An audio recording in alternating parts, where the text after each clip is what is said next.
नाही ध्यान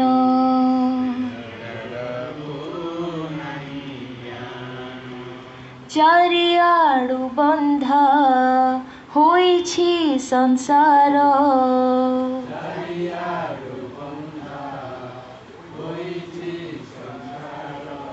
गोटाक खोलिले आरटी हाजर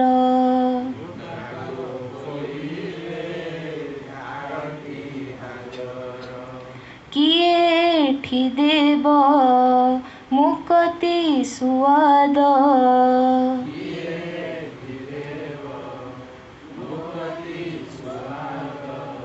जुआड़े जीवु तू घोटिब प्रमाद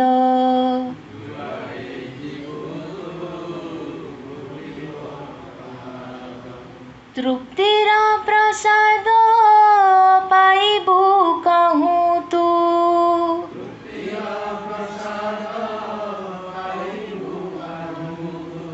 एठी तो ज्वाला विषमरे तोर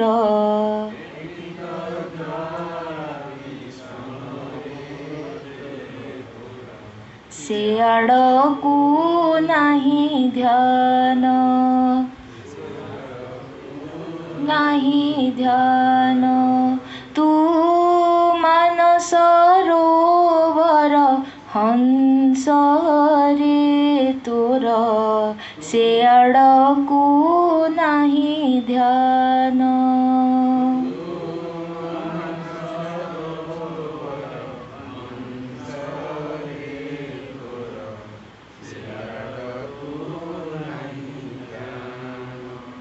क्षीर नीरकू तू परखी जानिछु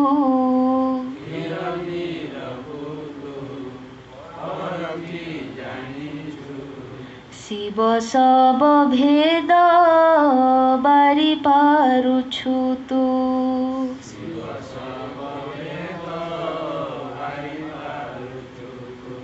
ज्ञान ज्ञानर मिठा तू चाखिछु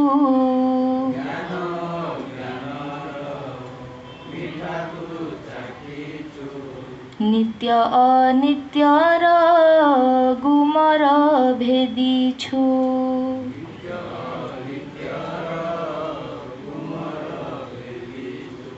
खोला आकाशरे उड़िबा छाड़ी तू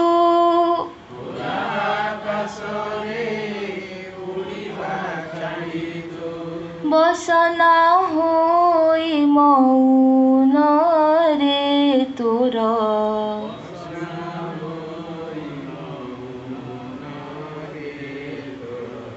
से आड़कू नाही ध्यान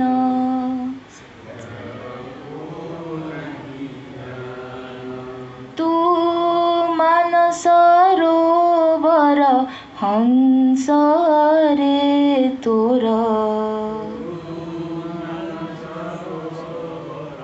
हंस रे तोर से आड़कू नाही ध्यान सत्य ज्योति रे तो श्वेत कलेबर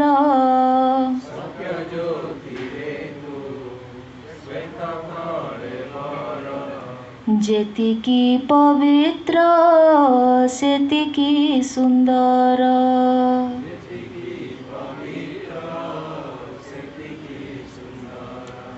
ज्ञान डेणा झाड़ी तू पारी बुड़ी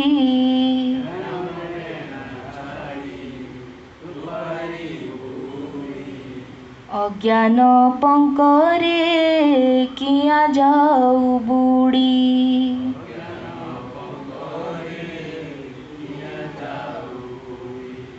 स्वच्छंदे अनंत विहार करी तू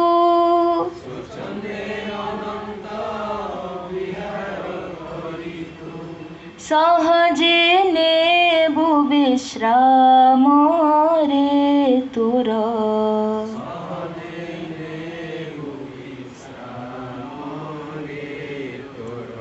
सियाड़कू नहीं ध्यान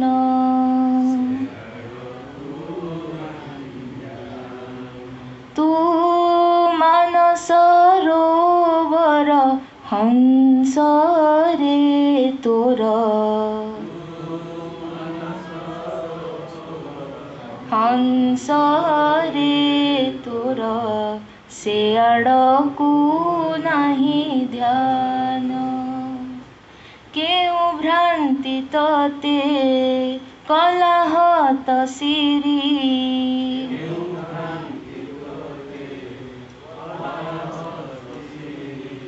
चोराई नेला तो बंचिबा चातुरी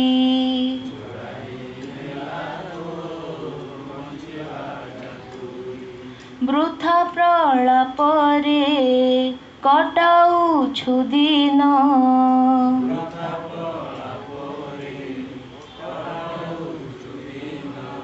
पोषि चालिछु तू वृथा अभिमान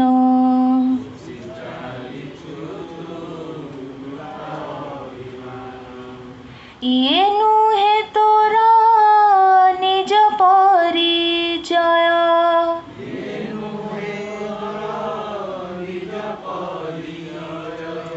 फेरी जा तो मुक्त धाम रे तोर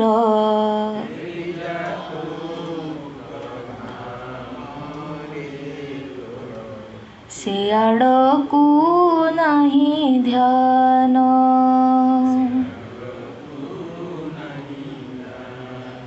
तू मानस सरोवर हंस रे तोर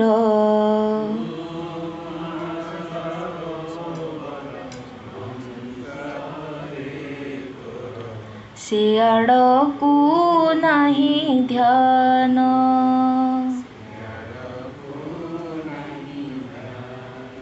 पंक गाड़िया रे रही पारिबु की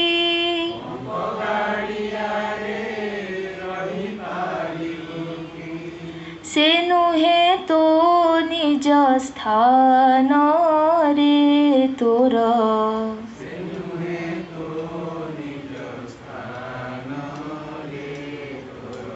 सियाड़कू नहीं ध्यान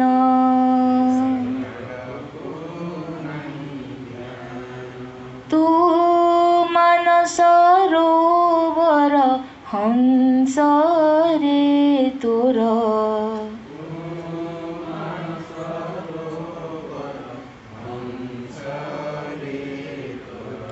सियाड़कू नहीं ध्यान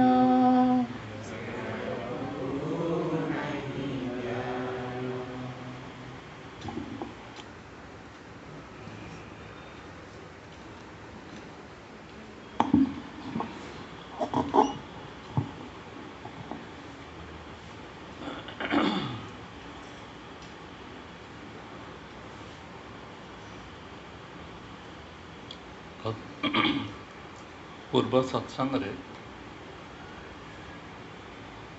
गोटे मूल्यवान पॉइंट मु कही जे आमे काहाकू प्रणाम करिबा काहाकू प्रणाम करिबा निज केते जन सेटा को स्मरण रखिकी प्रणाम करछ निज केते जन करछ जहाँ जड़े तो है आज से दिन बहुत भल ये खाली शुणी देकी कार्य परिणत करवा बड़ कथा नुह बड़ कथा हूँ जे एकमात्र वस्तु जदि संसार रे किछि अछि आउ किछि नाही एकमात्र वस्तु जदि किछि अछि आउ जिते वस्तु हिसाब से आम जहाँ को कहूँ सब गुड़े हूँ मिथ्या एगुड़िक ना किंतु एकमात्र वस्तु हूँ मु अच्छी मन रोच कि एकमात्र वस्तु हूँ मु अच्छी এই ମୁଁ ଅଛି ବ୍ୟତୀତ ଆଉ ସବୁଗୁଡ଼ିକ ହେଉଛି ମିଥ୍ୟା, ଅର୍ଥାତ୍ ସେଗୁଡ଼ିକ ନାହିଁ, ସେଇଥିପାଇଁ ସେଗୁଡ଼ିକର ମୂଲ୍ୟ ନାହିଁ। এই ମୁଁ ଅଛିଟାକୁ ଆମେ ଅସ୍ୱୀକାର କେତେ ଜଣ କରିପାରିବା? ମୁଁ ଅଛି ଏ କଥା କିଏ ମନା କରିଦେଇପାରିବ ମୁଁ ଅଛି ନା ନାହିଁ? ଏଇଟା ହିଁ କେବଳ ସତ୍ୟ କଥା। ଆଉ ଯେତିକି ଯେତିକି ଅଛି ସଂସାରରେ ସବୁଗୁଡ଼ାକ ସତ୍ୟ ଭିତରକୁ ଆସନ୍ତି। ସତ୍ୟ କିଏ? ନା ମୁଁ ଅଛି। ତୁ ଅଛୁ ନା ନାହିଁ? ଅଛୁ ଗାର୍ଗୀ? କହିପାରିବନି। ତୁ ଅଛୁ ନା ନାହିଁ? ମୁଁ ଅଛି ନା ନାହିଁ? ୟା ବ୍ୟତୀତ ଆଉ ଯାହା ଯାହା ଆମେ ଚିନ୍ତା କରୁଛନ୍ତି ସେଗୁଡ଼ିକର କୌଣସି ମୂଲ୍ୟ ନାହିଁ। ଦେଖ ଏକଦମ କେଉଁଠି ଆସିକି ବିନ୍ଦୁଟା ପହଞ୍ଚିଲା। ମୁଁ ଅଛିଟାକୁ ଆମେ ଅସ୍ୱୀକାର କରିଦେଇପାରିବା କି କେତେବେଳେ କେଉଁ ମୁହୂର୍ତ୍ତରେ? ଯାହା କର ନା କାହିଁ ଏତିକି ହିଁ କେବଳ ଜୀବନର ପ୍ରସାଦ ସାରାଂଶ। ୟାକୁ ହିଁ ଜୀବନରେ ଗ୍ରହଣ କରିପାରିଲା ଯିଏ, ସିଏ ସତ୍ସଙ୍ଗରେ ଠିକ୍ ବସିଛି ବା ଶୁଣିଛି ବା ଗୁରୁଙ୍କ ପାଖକୁ ଯାଇଛି ବୋଲି ପ୍ରମାଣିତ ହେଉଛି। ସ୍ୱାମୀଜୀଙ୍କର ପ୍ରବଚନର ପ୍ରତ୍ୟେକ ଧାରାଟାକୁ ଦେଖ। ଏ ପ୍ରବଚନ କରିସାରିଲା ପରେ ପରେ ନେଇକି ସେ ଆମକୁ ଏଇ ମୁଁ ପାଖରେ ଛାଡ଼ି ଦେଉଛନ୍ତି। ଖରାରେ ମୁଁ, ବର୍ଷାରେ ମୁଁ, ଶୀତରେ ମୁଁ, ଜାଗ୍ରତରେ ମୁଁ, ସ୍ୱପ୍ନରେ ମୁଁ, ସୁଷୁପ୍ତିରେ ମୁଁ, କହି କହି କହି କହି କହି କହି କହି କହି ଲାଷ୍ଟକୁ ନେଉନାହାନ୍ତି ମହାବାକ୍ୟ ଶୋଧନ ପରେ ପରେ। ସବୁଠି ଯାଇକି ତାଙ୍କର ପଏଣ୍ଟଟି ଯାଇକି କେଉଁଠି ରହୁଛି? ନା ଯେଉଁ ମୁଁ ତତ୍ତ୍ୱଟିକି ଯିଏ ହିଁ କେବଳ ଅଛି ସିଏ ହିଁ ହେଉଛି କେବଳ ସତ୍ୟ। ମୁଁ ଅଛି ତା ମାନେ ଆମେ ଆଜି ସତ୍ସଙ୍ଗରୁ ଏତିକି ନେବା ପ୍ରସାଦ ଯେ ମୁଁ ଅଛି। ୟା ବ୍ୟତୀତ ମୋର ପତି ଅଛି, ମୋର ପତ୍ନୀ ଅଛି, ମୋର ଘର ଅଛି, ମୋର ଚାକିରି ଅଛି, ଏଇ ସବୁ ପ୍ରକାର ଜିନିଷ ଗୁଡ଼ିକ ମିଥ୍ୟା। ଏଗୁଡ଼ାକ କୌଣସି ସତ୍ୟତା ନାହିଁ। କିନ୍ତୁ ଏଇ ସବୁଗୁଡ଼ାକ ଥିବା ପଛରେ ସତ୍ୟ କିଏ? ନା ମୁଁ ଥିବାରୁ ଏଗୁଡ଼ାକ ସବୁ କହିପାରୁଛି। ମୁଁ ଥିବାରୁ ମୁଁ ଚାକିରି କରିଛି, ମୁଁ ସ୍ତ୍ରୀ, ମୁଁ ପୁରୁଷ, ମୁଁ ନାରୀ, ମୁଁ ଓଡ଼ିଆ, ମୁଁ ବଙ୍ଗାଳୀ, ମୁଁ ବୁଢ଼ା, ମୁଁ ଛୁଆ, ଏସବୁ ଯାହା ଯାହା ଯାହା ଯାହା ଯାହା ଯାହା ମୁଁ କହୁଛି ଏଗୁଡ଼ିକ ଯେଉଁ ବିଶେଷଣ ଗୁଡ଼ିକ ଅଛି ଏ ବିଶେଷଣଟି ଜଣଙ୍କ ପାଖରେ ଲାଗିପାରିବ ନାହିଁ। କାହା ପାଖରେ? ମୁଁ ଅଛି ପାଖରେ ବିଶେଷଣ ନାହିଁ। ଆଉ ସବୁଠି ସାରା ସଂସାର ବିଶ୍ୱ ବ୍ରହ୍ମାଣ୍ଡ ସାରା ବିଶେଷଣ ଲଗେଇ କହିବ, କିନ୍ତୁ ମୁଁ ଅଛି ପାଖରେ ବିଶେଷଣ ନାହିଁ। ତେଣୁ ଆମ ସମଗ୍ର ଜୀବନରେ ଯଦି ଆମେ ସାରାଂଶ ନେଇକି ମୃତ୍ୟୁ ବେଳକୁ ସୁଦ୍ଧା ବି ଏଇ ସ୍ଥିତିରେ ଆମେ ରହୁଥିବା, ଯେତେବେଳେ ମୋର ମୃତ୍ୟୁ ହେବା ପାଇଁ ଯାଉଛି ମୁଁ ଜାଣିପାରୁଛି ଯେ ଏଇ ସମୟରେ ମୋର ପ୍ରାଣ ଚାଲିଯିବା ଉପରେ, ସେ ସମୟରେ ଯଦି ମୋର ଏଇ ସ୍ମରଣଟା ରହିଛି ଯେ ମୁଁ ଅଛି, ମୁଁ ଥିବାରୁ ଯେ ମୃତ୍ୟୁ ହେବା ପାଇଁ ଯାଉଛି ମୁଁ ଜାଣିଲି ନା ନାହିଁ? ଆରେ ମୋତେ କେମିତି ଲାଗୁଛି, ବଡ଼ ଅସୁବିଧା କେମିତି ଲାଗୁଛି ଏଇଟା ମୁଁ ଜାଣୁଛି ନା ନାହିଁ? କିନ୍ତୁ ଅଛି କିଏ ତାହେଲେ? ମୁଁ ଅଛି। ତେଣୁ ସେଇ ମୁଁ ଅଛିଟା ଯିଏ ସମସ୍ତଙ୍କ ପଛଆଡ଼େ ରହିଛି, ଯିଏ ସବୁଆଡ଼େ ପଛରେ ଥାଏ, ତାକୁ ହିଁ ଆମେ ପରମାତ୍ମା କହୁଛୁ। ଯାହା ବାହାରେ ଦେଖାହେଉଛି ତାକୁ ଆମକୁ ସତ୍ୟ ଭଳି ଲାଗୁଛି, କିନ୍ତୁ ସତ୍ୟକୁ ଦେଖୁଛି ଯିଏ ସିଏ ହେଉଛି ପରମାତ୍ମା। ଆଉ ଯିଏ ଦେଖୁଛି ଯିଏ, ଏଇ ପଏଣ୍ଟଟି ଉପରେ ଗୁରୁତ୍ୱ ଦିଅ। ଯିଏ ସବୁକୁ ଦେଖୁଛି, ପଛଆଡ଼େ ଥାଇ ସବୁ ଦେଖୁଛି। ଏମିତି କେଉଁ ଦିନ ଅଛି ଯେଉଁ ଦିନ ଆମେ ଯେକୌଣସି କ୍ରିୟା କରୁଛୁ ତା ପଛଆଡ଼େ ଥାଇକି ଜଣେ ଦେଖୁନି? କିଏ ଦେଖୁନି? କେଉଁ ମୁହୂର୍ତ୍ତ ଅଛି ଯେଉଁ ମୁହୂର୍ତ୍ତରେ ମୋ ପଛଆଡ଼େ ଥାଇ କିଏ ଜଣେ ଦେଖୁନି? ଏମିତି କିଛି ଅଛି ଗୋଟେ ମୁହୂର୍ତ୍ତ? ନାହିଁ। ମୁଁ ରାତିରେ ଶୋଉଛି, ମୋତେ ନିଦ ହେଲାନି, ମୁଁ କହୁଛି କାରଣ ମୁଁ ଅଛି। ମୁଁ ଥିବା ଯୋଗୁଁ ମୁଁ କହିପାରୁଛି ଯେ ମୁଁ ରାତିରେ ମୋତେ ନିଦ ହେଲାନି। ଆଜି ବଡ଼ି ଭୋର ମୁଁ ଉଠିଲି, କିଏ ସଚେତନ କରିଦେଉଛି? କିଏ ସଚେତନ କରିଦେଉଛି? ମୁଁ ଆଜି ବସିକି ନିଜକୁ ପ୍ରଣାମ କରିଛ ନା ନାହିଁ? ହଁ ମୁଁ କରିଛି। ତାର ପ୍ରମାଣ ଏଠି ଦେଉଛି କିଏ? ସେଇଠାରୁ ପ୍ରମାଣିତ ହେଉଛି କେବଳ ମୁଁ ତତ୍ତ୍ୱଟି ଅଛି, ଆଉ ସବୁ ନାହିଁ। ମୁଁ ଯାହା କହୁଛି ଏ ସବୁଗୁଡ଼ାକ ଏପାଖ କାନରେ ପଶିକି ସେ ପାଖରେ ବାହାରି ଯାଉଛି, ଜୀବନରେ ସେଗୁଡ଼ିକ ପ୍ରୟୋଗ ହେଉନାହିଁ। ଦୁର୍ଭାଗ୍ୟ ତାକୁ ହିଁ କହନ୍ତି। ସତ୍ସଙ୍ଗ ଆମେ କରୁନାହୁଁ, ତାର ପ୍ରମାଣଟା ହେଉଛି ଏଇଆ ଯେ ମୁଁ ମୋ ପାଖରେ ପହଞ୍ଚି ପାରୁନି। ୟାଠାରୁ ଆଶ୍ଚର୍ଯ୍ୟଜନକ କଥା କ'ଣ ଅଛି? ମୁଁ ପ୍ରକୃତରେ କିଏ ତା ପାଖରେ ମୁଁ ପହଞ୍ଚି ପାରୁନି, ଏବଂ ସେଇଥିପାଇଁ ମୁଁ ସତ୍ସଙ୍ଗ କରୁଛି, ସେଇଥିପାଇଁ ମୁଁ ସତ୍ସଙ୍ଗ ଆସୁଛି। କିନ୍ତୁ ମୁଁ ସେଇଥିପାଇଁ ସବୁଗୁଡ଼ା ଭୁଲି ଯାଉଛି। ମୁଁ କାହିଁକି ଭୁଲି ଯାଉଛି ନା ମୁଁକୁ ନ ଜାଣିକି ମୁଁ ବହୁତ କଥା କହେ। ମୁଁକୁ ଅନୁଧ୍ୟାନ ନ କରିକି ଅନୁଶୀଳନ ନ କରିକି ମୋ ସଂସାର ସାରର କେତେ କଥା ମୋତେ ଜଣା। ଏଗୁଡ଼ିକ ସବୁ ହେଉଛି ଯାହା ଜାଣୁଛି ଯେଉଁ ଏତେ ବିଶେଷଣ ଲାଗୁଛି ମୁଁ ଜଣେ ଜ୍ଞାନୀ ଲୋକ, ମୁଁ ଜଣେ ପଣ୍ଡିତ ଲୋକ। ମୁଁ କହୁଛି ଏଇ ଯେଉଁ ବିଶେଷଣଟା ହେଉଛି କାହା ଯାହା ପାଇଁ କୁହାହେଉଛି ସିଏ ସତ୍ୟ ନୁହେଁ, କିନ୍ତୁ ଯିଏ ତାକୁ ଜାଣୁଛି, ଯିଏ ତାକୁ କହିପାରିବ ସେ ହେଉଛି ସତ୍ୟ। ତେଣୁ ଆମର ସମୁଦାୟ ଜୀବନରେ ଆମକୁ ସତ୍ୟଟିକୁ ସ୍ୱୀକାର କରିବା ପାଇଁ ପଡ଼ିବ, ଗ୍ରହଣ କରିବା ପାଇଁ ପଡ଼ିବ। ଏଇଥିପାଇଁ ଆମେ ଜନ୍ମ ହେଇଛୁ। ମୋର ଜନ୍ମର ମୂଳ କାରଣ ହେଉଛି ମୁଁ ଏଇଥିପାଇଁ ଜନ୍ମ ହେଇଛି, ନହେଲେ ମୋ ଜୀବନଟା ପ୍ରତ୍ୟେକ ମୁହୂର୍ତ୍ତରେ ଚାଲିଯିବ। ରିଦ୍ଧି ତୋର ହାଇଟ୍ ଏଇକ୍ଷିଣା କେତେ?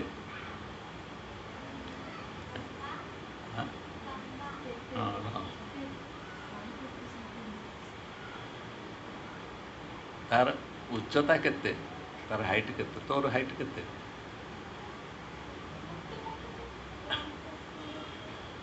ତାକୁ ଜାଣିଲା କିଏ? ତେଣୁ ସବୁଠାରୁ ଜ୍ଞାନୀ କିଏ? ଯେଉଁଦିନ ଆମ ସେ ସାହସ ରହିବ ମୁଁ ହେଉଛି ସବୁଠାରୁ ମୂଳ ବସ୍ତୁ।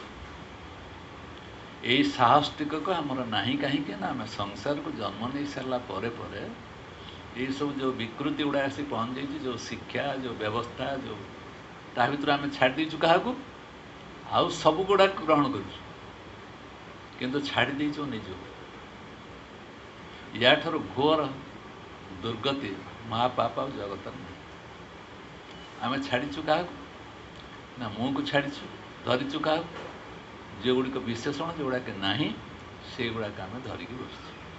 ତେଣୁ ପରମାତ୍ମାଙ୍କ ବିଷୟରେ ଆମେ ଜାଣିବା ପାଇଁ ଆଗ୍ରହୀ। କାହିଁକି ଜାଣିବା ପାଇଁ ଆଗ୍ରହୀ? ପରମାତ୍ମା କିଏ ତାକୁ ଆମେ ଜାଣିନୁ। କାହା ସମ୍ପର୍କରେ ପରମାତ୍ମା କିଏ ଶବ୍ଦଟା ଖାଲି ଆମକୁ ଦିଆହେଇଛି, ଆମେ ଜାଣିଛୁ, କିନ୍ତୁ ତାକୁ ଜନକଙ୍କୁ ଆମେ ଗୋଟିଏ ଶବ୍ଦ ଦ୍ୱାରା କହୁ। ଜନକରାଜ ହେଉଛନ୍ତି କିଏ? ବିଦେହରାଜ ନା ନାହିଁ ଶଶୀ? ବିଦେହ ଶବ୍ଦର ଅର୍ଥ କ'ଣ? ବିଦେହ ଶବ୍ଦର ଅର୍ଥ ଯାହାର ଦେହ ନାହିଁ ଜନକଙ୍କର। ଆଉ ବିଦେହ ତାଙ୍କୁ କାହିଁକି କୁହାଗଲା? ଆରେ ଦେହ ଥାଇକି ମଧ୍ୟ ଦେହ ଭାବଟା ନାହିଁ। ଆମେ ଯେଉଁଠି ଯାହା ଥିଲେ ମଧ୍ୟ ସବୁ ଯାଉ ପଛେ, କିନ୍ତୁ ମୋର ଦେହ ଭାବଟା ଆଗେ ରହିଛି, ଅଛି ନା ନାହିଁ? ଯେଉଁଠିକି ଯାଉଛ, ଯାହା କିଛି କରୁଛ, ମୋର ଦେହ ଭାବଟା ଆଗେ ଧରିକି ଯାଉଛ ନା ନାହିଁ? ମୁଁ ଶଶୀ ତ୍ରିପାଠୀ। ଇଏ କାହାକୁ ନେଇକି ଗର୍ବ ଅହଙ୍କାର? ମୁଁ ଅମୁକେ ନା ଆମେ ସବୁ ସେଇ ଦେହକୁ ନେଇକି ଅହଙ୍କାର କରୁଛୁ। ମୁଁ ଅମୁକେ। ଆରେ ଏଇ ଅହଙ୍କାରଟାକୁ ଯେତେବେଳେ ମୁଁ ଜାଣିଯିବି ଯେ ମୋର ଅହଙ୍କାରଟା ଆସୁଛି କେଉଁଠି ନା ମୋ ଅଜ୍ଞତାରୁ ଏ ଅହଙ୍କାରଟା ତିଆରି ହେଇଛି। ମୁଁ ଅମୁକେ, ମୁଁ ସମୁକେ। ଏ ବିଶେଷଣ ମୋର ନୁହେଁ, ତାକୁ ମଧ୍ୟ ମୁଁ ଜାଣୁଛି। ଜାଣିସାରିଲା ପରେ କହୁଛି ଯେଉଁମାନେ ସବୁ ସନ୍ଥମାନେ ଅଛନ୍ତି ସେମାନେ ଆମକୁ ଏଇ କ୍ଲୁ ଗୁଡ଼ାକ ଧରେଇଛନ୍ତି। କହୁଛନ୍ତି ଏଇ କ୍ଲୁ ଗୁଡ଼ାକ ଟିକେ ଧର, ଗୁଡ଼ାକ ମନ୍ତ୍ର ଭଳି ଜୀବନରେ କାମ କରିବ। ତମେ ତା ଆନନ୍ଦ କ'ଣ ବୁଝିପାରୁନ? ଇଏ 20-25 ମିନିଟ୍ ତଳୁ ମିକା ଫୋନ୍ କରିଥିଲା। ମୋତେ ଫୋନ୍ କଲା ଯେ ଆମେ ବାପୁ କୁଆଡ଼େ ଗଲା ନା ସେ ଯାଇଛି ଗାଧେଇବାକୁ।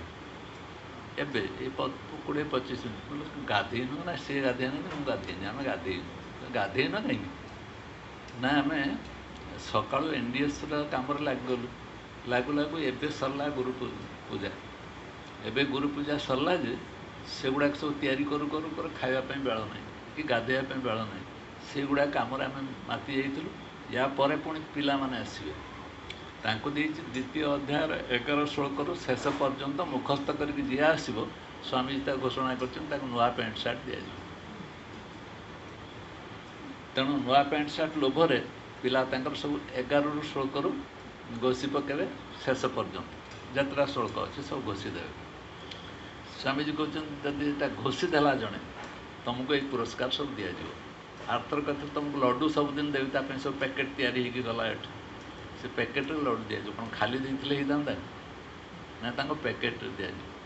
ତାଙ୍କୁ ଏ ପାଇଁ ସମ୍ମୋହିତ କରାହେଉଛି କୁଆଡ଼ିକି ଆଣିବା ପାଇଁ ନା କେମିତି ସେ ସତ୍ସଙ୍ଗରେ ବସୁ, ଗୁରୁ ପାଖରେ ବସିକି ଶୁଣୁ ଟିକେ ମୁହାଁମୁହିଁ ହେଇଗଲେ ଗୁରୁ ପାଖରେ ତା ଭିତରୁ ଯେଉଁ ପ୍ରଭାବ ପଡ଼ିବ ତାଠାରୁ ପୃଥିବୀରେ କୌଣସି ଜାଗାରେ ସେ ପ୍ରଭାବ ନାହିଁ।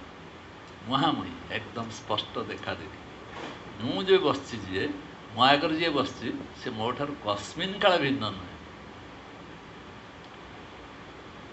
ଅଖଣ୍ଡ ବ୍ରହ୍ମଟାକୁ ଯିଏ ବୁଝିପାରୁଛି ତାକୁ ସମଗ୍ର ବିଶ୍ୱ ବ୍ରହ୍ମାଣ୍ଡର ଅଖଣ୍ଡ ମଣ୍ଡଳାକାରମ୍ ବ୍ୟାପ୍ତମ୍ ଯେନ ଚରାଚରମ୍ ଆମେ କହିଦେଉଛୁ ନା ନାହିଁ। ଅଖଣ୍ଡ ମଣ୍ଡଳାକାର। ମଣ୍ଡଳାକାର କାହିଁକି ହେଲା ନା ଟୋଟାଲଟା ହେଉଛି ଗୋଟେ ଗୋଲ ସମ୍ପୂର୍ଣ୍ଣ ବିଶ୍ୱ ବ୍ରହ୍ମାଣ୍ଡଟା ହେଲା ଅଖଣ୍ଡ ମଣ୍ଡଳାକାର ବ୍ୟାପ୍ତମ୍ ଯେନ ଚରାଚରମ୍। ଚର ଅଚର ସବୁଠି ଯେ ପରିପୂର୍ଣ୍ଣ ଅବସ୍ଥାରେ ବ୍ୟାପିକି ରହିଛି। ତତ୍ପଦମ୍ ଦର୍ଶିତମ୍ ଯେନ ଏଇ ଅଖଣ୍ଡ ଭାବରେ ଯେଉଁ ବ୍ରହ୍ମ ରହିଛି ଚର ହେଉ ବା ଅଚର ହେଉ ଜଡ଼ ହେଉ ବା ଚେତନ ହେଉ ସବୁ ଭିତରେ ଯେ ପରିପୂର୍ଣ୍ଣ ହେଇଯାଇଛି ଏଇ ଦୃଷ୍ଟିଟାକୁ ଯିଏ ଆଣିକି ଆମକୁ ଦେଇଦେଉଛି ତତ୍ପଦମ୍ ଦର୍ଶିତମ୍ ଯେନ ତସ୍ମୈ ଶ୍ରୀ ଗୁରବେ। ସେଇ ଗୁରୁକୁ ଆମେ ନମସ୍କାର କରୁଛୁ ଏଇଥିପାଇଁ ମୋତେ ଅଖଣ୍ଡ ବ୍ରହ୍ମର ରୂପଟାକୁ ମୁଁ ଦେଖି ଦେଉଛି ଏବଂ ମୋ ଭିତରେ ତାକୁ ପରିପୂର୍ଣ୍ଣ କରିଦେଉଛି। ଆମେ ଯେଉଁ ଗୁରୁ ପଦବାଚ୍ୟ କରିକି ଯେଉଁମାନଙ୍କୁ ସବୁ ଗୁରୁ ବୋଲି ଭାବୁଛୁ ସ୍କୁଲରେ ପଢ଼ଉଥିବା ଲୋକ ସବୁ ଗୁରୁ ଆମେ ଗୁରୁ ପଦବାଚ୍ୟ ନୁହଁ କିମ୍ବା କଲେଜରେ ପଢ଼ଉଥିବା ଯିଏ ସେମାନେ ଗୁରୁ ପଦବାଚ୍ୟ ନୁହଁ। ଯେଉଁମାନେ ବୈଜ୍ଞାନିକ ସେମାନେ ଗୁରୁ ପଦବାଚ୍ୟ ନୁହଁ। ବଡ଼ ବଡ଼ ଲୋକମାନେ କାରଖାନାର ଯେଉଁମାନେ ମାଲିକ ସେମାନେ ଗୁରୁ ପଦବାଚ୍ୟ ନୁହଁ। ଯିଏ ଯାହାକୁ ଶିଖେଇ ଦେଲା ସେ ଗୁରୁ ପଦବାଚ୍ୟ ନୁହଁ। ମୁଁ ଗାଡ଼ି ଯିଏ ଜାଣିଛି ତାଠାରୁ ଯେ ଅନ୍ୟ ଶିଖିଲା ତାକୁ ସେ ଗୁରୁ ବୋଲି ଡାକେ। ଗୁରୁଟା ଶବ୍ଦଟାକୁ ଆମେ ଯେକୌଣସି ଅନୁସାରେ ପ୍ରୟୋଗ କରିଦେଉ। ଗୁରୁ କେମିତି ଅଛ କିନ୍ତୁ ଗୁରୁ ଶବ୍ଦର ଆସିକି ତାତ୍ପର୍ଯ୍ୟ ଯାଇ କେଉଁଠି ଅଛି? କେଉଁଠି ଗୁରୁ ଶବ୍ଦର ତାତ୍ପର୍ଯ୍ୟ ଅଛି? ସାରା ବିଶ୍ୱ ବ୍ରହ୍ମାଣ୍ଡର ପ୍ରତ୍ୟେକ ଅଣୁକଣା ଭିତରେ ଯିଏ ଅଛି ତାକୁ ତୁମେ ଦେହ ଭାବ ରଖିକି ବୁଝିବା ପାଇଁ ଯିବ ତାହେଲେ ତୁମେ ବାୟା ହେଇଯିବ, ବଣା ହେଇଯିବ, ବାଟ ବଣା ହେଇଯିବ। ମୁଁ ଦେହ, ଏ ଦେହର ଏକ ନାମ ଅଛି, ଏଇ ନାମଟାକୁ ଧରିକି ହିଁ ଆମେ ବଞ୍ଚିଛୁ ଭାବୁଛୁ। କିନ୍ତୁ ଜନକଙ୍କ ଭଳି ବିଦେହ ହେଇସାରିଲା ପରେ ସେ ପଚାରୁଛନ୍ତି କେଉଁ ଦେହ? ଦେହ ଗୋଟେ କାହିଁ? ମୋତେ ଗୋଟେ କୁହାହେଉଛି ବିଦେହରାଜ। କି ପ୍ରକାର ଶବ୍ଦ? ବିଦେହରାଜ ଗୋଟେ କ'ଣ? ମାନେ ଦେହ ଥାଇକି ମଧ୍ୟ ଦେହ ନଥିବା ଭାବଟା ଯାହା ପାଖରେ ଅଛି ସେ ହେଉଛି ଜନକ। ସେଥିପାଇଁ ତାଙ୍କୁ ସର୍ବଶ୍ରେଷ୍ଠ କୁହାଯାଏ ଜ୍ଞାନୀ। ସେଇ ଜନକ ନିଜେ କହୁଛନ୍ତି କେଉଁ ଦେହ? ଦେହ କ'ଣ? ଆରେ ଦେହଟା ଯେତେବେଳେ ଅଛି ଇଏ ତାହେଲେ ମହାଶୂନ୍ୟର ଅଂଶ ବିଶେଷ ନୁହେଁ, ଗୋଟେ କିଛି ଗୋଟେ ଅଂଶ ହେଇକି ପ୍ରକାଶ ପାଉଛି ନା ନାହିଁ। କିନ୍ତୁ ମୋର ଉପଲବ୍ଧିଟା ହେଉଛି କିଏ? ନା ଏଇ ଶୂନ୍ୟ ବ୍ୟାପିକି ଚତୁଃପାର୍ଶ୍ୱରେ ଚାରିଆଡ଼େ ଶୂନ୍ୟଟା ରହିଛି। ଇଏ ହେଉଛି ମୋର କାମ। ମୁଁ ସେ ତାକୁ ଦେଖିବି କେମିତି, ତାକୁ ଜାଣିବି କେମିତି, ତାକୁ ବୁଝିବି କେମିତି? ସାରା ବିଶ୍ୱରେ କାହା ପ୍ରତି ମୋର ଘୃଣା ନାହିଁ, ବୈମନସ୍ୟ ନାହିଁ, ହୀନ ଭାବ ନାହିଁ, କିଏ ଛୋଟ କିଏ ବଡ଼ ନାହିଁ, କିଏ କଳା କିଏ ଗୋରା ନାହିଁ, ଇଏ ଅମୁକେ ଜାତି ସେ ସମୁକେ ଜାତି ନୁହେଁ। ଏକମାତ୍ର ପରମ ସତ୍ୟ ଯିଏ ସିଏ ହେଉଛି ଦେହହୀନ, ଦେହ ନାହିଁ, କିଭଳି ସିଏ ଶୂନ୍ୟ ଅଖଣ୍ଡ ମଣ୍ଡଳ ସିଏ। ତେଣୁ ଆମେ ସେ ଅଖଣ୍ଡ ବ୍ରହ୍ମ ଉପରେ ଚିନ୍ତନ କରିବା ହିଁ ଆମକୁ କାମ। ଏଇଥିପାଇଁ ଆମେ ସତ୍ସଙ୍ଗରେ ବସୁଛୁ। କାହିଁକି କରିବ ନା ଏଠି ମୁଁ ଯେଉଁ କହୁଥିଲି ତାକୁ ବର୍ଣ୍ଣନା କରୁଥିଲି ଯେ ଏମାନେ ଯାଇଛନ୍ତି ସ୍ୱାମୀଜୀଙ୍କ ପାଖକୁ, ଗାଧେଇ ନାହାନ୍ତି ଏପର୍ଯ୍ୟନ୍ତ। ଦୁଃଖରେ ଥିବେ ନା ସୁଖରେ ଥିବେ? ଆରେ ଦୁଃଖରେ ଏମାନେ ଥିବେ ନା ନାହିଁ? ଗାଧେଇନୁ ଏପର୍ଯ୍ୟନ୍ତ ଖାଇନି, ଦୁଃଖରେ ଥିବ ନା ସୁଖରେ ଥିବ? ଆନନ୍ଦାର୍ଥୀ ଖଲ୍ଲିମାନି ଭୂତାନି ଯାଆନ୍ତି। ଏମିତି କୌଣସି ପ୍ରାଣୀ ନାହିଁ ଯିଏକି ସୁଖ ଚାହୁଁନି, ଆନନ୍ଦ ଚାହୁଁଛି। ପ୍ରତ୍ୟେକ ମୁହୂର୍ତ୍ତରେ ଆନନ୍ଦ ଚାହୁଁଛି। କାହିଁକି ନା ମୋର ଚୈତନ୍ୟ ପରମାତ୍ମାଟି ହେଉଛି ଆନନ୍ଦମୟ। ଆମେ ଚାହୁଁଛୁ ନା ନାହିଁ ଆନନ୍ଦ? ପ୍ରତ୍ୟେକ ଯିଏ ଯେଉଁଠି ଥାଉ। ମୁଁ ସତ୍ସଙ୍ଗ ଆସିଛି ଏତେ ବାଟରୁ, ତା ପଛଆଡ଼େ ମୋର ଲକ୍ଷ୍ୟ ହେଉଛି ମୁଁ ଏଠି କିଛି ସମୟ ବସିବି। ଏଇ ସମୟରେ ବସି ସାରିଲା ପରେ ତୁମର କୌଣସି ପ୍ରକାର ଚିନ୍ତନ ଅଛି କି?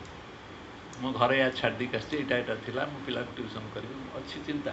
ଆମେ ଏଇଠି ବସିଛୁ ଯେତେବେଳେ ଏଇ ସହଜ ଭାବରେ ସ୍ୱାଭାବିକ ଭାବରେ କଥା ଶୁଣୁଛ ନା ନାହିଁ? ୟାକୁ କ'ଣ କହନ୍ତି? ଆରେ ୟାକୁ କହନ୍ତି ସହଜ ସମାଧି। ଏଠି କିଛି ପରିଶ୍ରମ କରିବା ନେଇ ପଡ଼ୁନି, ଚିନ୍ତା କରିବା ନେଇ ପଡ଼ୁନି। ମୁଁ ଏଇଟା ଛାଡ଼ିଲି, ସେଟା କଲି, ଏଠି ଯାଇଥିଲେ ହେଇଥାନ୍ତା, ସେଟା ଅଛି କି? ତାକୁ ସ୍ୱାମୀଜୀ କହୁଛନ୍ତି ଆରେ ଦେଖ ତୁମେ ସତ୍ସଙ୍ଗରେ ବସିଛ, ଏଠି ସମାଧିସ୍ଥ ଅଛ। ସହଜ ସମାଧି ଏଇଆ, ସ୍ୱାଭାବିକ କଥା, କିଛି ଚିନ୍ତା ନାହିଁ, କୌଣସି ଭାବ ନାହିଁ ଏଟା ହେବ ନା ସେଟା। ଯେଉଁଠି ଭାବିଦେଲ ଏ କ'ଣ କହୁଛନ୍ତି ବୁଝି ହେଉନି, ସରିଗଲା କଥା। ଇଏ ଯେତେବେଳେ ବୋଝଟା ଆସିକି ପହଞ୍ଚିଗଲା, ଭାରଟା ଆସିକି ପହଞ୍ଚିଗଲା, ସେତେବେଳେ କ'ଣ ହେଲା ନା ମନୁଷ୍ୟ ସେଇଠି ବାନ୍ଧି ହେଇକି ରହିଲା। ଯେତେବେଳେ କୌଣସି ବୋଝ ମୁଣ୍ଡ ଉପରକୁ ଆସିଯାଉଛି ସେଠି ବାନ୍ଧି ହେଇକି ରହିଲା। କିନ୍ତୁ ସହଜ ସମାଧି କହିବାର ଅର୍ଥ ହେଉଛି ଯେଉଁଠିକି ମୋର କିଛି ନାହିଁ, ମୋର ଦେହ ନାହିଁ କି ମନ ନାହିଁ କି ବୁଦ୍ଧି ନାହିଁ, କୌଣସି ବିଷୟରେ ଭାବୁନି କି କୌଣସି ଚିନ୍ତନ କରୁନି, କେମିତି ତ ଶୁଣିଯାଉଛି। ମୁଁ କହିଦେଲି ବୋଲି ତୁମେ ଶୁଣୁଛ ନା ନାହିଁ, ସାବଧାନ ହେଇଯାଇଥିବ। ନହେଲେ ତା ପୂର୍ବରୁ ତୁମେ ଯେଉଁ ଅବସ୍ଥାରେ ଥିଲା, ମୁଁ ଯାହା କହୁଛି ସିଆଡ଼ିକି ମନ ଯାଉଥିଲା ନା ନାହିଁ। ଯଦି ସିଆଡ଼ିକି ମନ ଯାଉଛି ଏଇଟା ସହଜ ସ୍ୱାଭାବିକ ନା ପାଇଁ ପରିଶ୍ରମ କରାହେଲା? ସ୍ୱାଭାବିକ ଭାବରେ ଯାଉଛି। ଆକୁ କ'ଣ କହୁଛନ୍ତି? ସହଜ ସମାଧି। ଯେଉଁମାନେ ଏଇ ସହଜ ସମାଧି ଭିତରକୁ ଆସିଗଲେ ଥରେ, ଜୀବନରେ ଯାହାକୁ ପାଳନ କଲେ ମୁଁ ସବୁ ଅବସ୍ଥାରେ ସହଜ ସ୍ୱାଭାବିକ ଅଛି, ସିଏ ଠିକ୍ ରହିବ। ନହେଲେ ଯଦି ତା ମୁଣ୍ଡ ଉପରେ ଗୋଟେ ବୋଝ ବସିଛି, ସେ ସେଇଟାକୁ ନେଇକି ଯାଉଥିବ। ମୋତେ ଏମିତି କହିଦେଲେ, ମୁଁ ଆଜି ସତ୍ସଙ୍ଗରେ ବସିଥିଲି, ମୋ ନାଁ ଧରିକି ଡାକିକି ଏମିତି କହିଦେଲେ, ନାୟକ ବାବୁ ତୁମ ବୁଢ଼ା ହେଲାଣି, ତ ମୁଣ୍ଡରେ କିଛି ନାହିଁ, ଧରିଲା ମୁଣ୍ଡ ଉପରେ ବସିଲା, ସେ ଓଜନ ହେଇକି ବସିଲା, ବସି ବସି ବସି ବସି ବସି ବସି ଭାରାକ୍ରାନ୍ତ କରିଲା। ଏଇଭଳି ଘଟଣା ଗୁଡ଼ା ଘଟୁଛି। ଇଏ ମହାପୁରୁଷ ଯିଏ ବସିଛନ୍ତି ମହାକରି ନାନାଦି ବୋଝ ମୁଣ୍ଡେଇକି, ସମସ୍ତେ ଆମେ ସମସ୍ତେ ବୋଝ ମୁଣ୍ଡେଇକି ବସିଛୁ। ଯେପର୍ଯ୍ୟନ୍ତ ବୋଝଟିଏ ଓହ୍ଲେଇ ଦେଇନାହୁଁ ସେ ପର୍ଯ୍ୟନ୍ତ ମୁଁ ମୋ ପାଖରେ ପହଞ୍ଚି ପାରିବିନି। ବୁଝିହେଉଛି ନା ନାହିଁ? ଯେପର୍ଯ୍ୟନ୍ତ ମୁଁ ମୋ ବୋଝ ଓହ୍ଲେଇ ପାରିବିନି, ସେଦିନ ମୁଁ ମୋ ପାଖରେ ପହଞ୍ଚି ପାରିବିନି। ମୁଁ କିଏ ମୁଁ ଜାଣିପାରିବି ନାହିଁ। ଗୁରୁଙ୍କ ପାଖରେ ଦୁଇ ଜଣ ଶିଷ୍ୟ ଥିଲେ, ଜଣେ ସଦାନନ୍ଦ, ଜଣେ ଧର୍ମାନନ୍ଦ। ଜଣେ ଧର୍ମାନନ୍ଦ ଆଉ ଜଣେ ସଦାନନ୍ଦ। ଗୁରୁ ପଠାଇଲେ ତୁମେ ଯାଅ, ସେ ନଦୀ ସେ ପାଖରେ କାର୍ଯ୍ୟ ଅଛି, ତାକୁ ସାଧନ କରିକି ଆସିବ। ନଈ କୂଳେ କୂଳେ କୂଳେ କୂଳେ ତୁମକୁ ଯିବା ପାଇଁ ପଡ଼ିବ, ବହୁତ ବାଟ। ଦୁଇ ଜଣ ଯାକ ଗଲେ। ସେ ପାଖକୁ ନୌକା ଆସିବାର ବାଟ କିଛି ନାହିଁ। ଏ ଦୁଇ ଜଣ ଯାଉଛନ୍ତି, ଯାଉ ଯାଉ ଗୋଟେ ସ୍ତ୍ରୀ ଲୋକଟିଏ ଆସିଲା।